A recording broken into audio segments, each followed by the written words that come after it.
There again. From time to time, not only in this country but others too, parliamentary democracy fails and has to be temporarily suspended for the good of the nation. This can be achieved quite painlessly and without either elections or loss of life. Two examples spring to mind, one in our own country's history and more recently in Poland.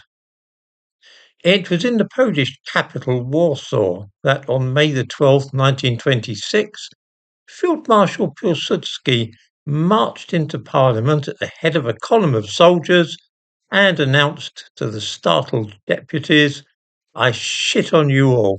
The time has come to treat you like children because you behave as children." There now, that's telling them. That's the way to do it. Of course, we have an equally inspiring event in English history.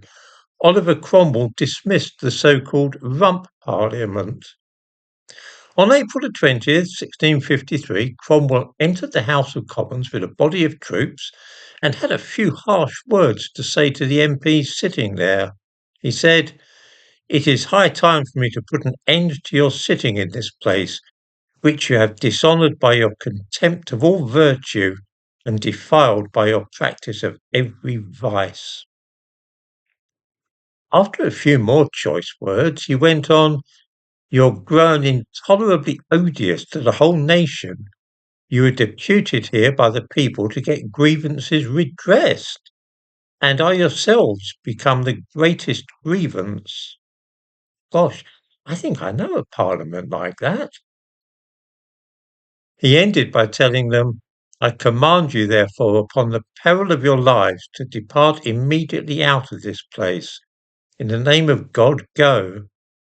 Then his soldiers cleared the House of Commons at gunpoint. Now, of course, we must deplore the conduct of both Oliver Cromwell and Marshal Pilsudski. They should, of course, have waited patiently until the next general election and then seen how the people might vote. But in both cases, the situation was desperate and their countries needed firm action at once.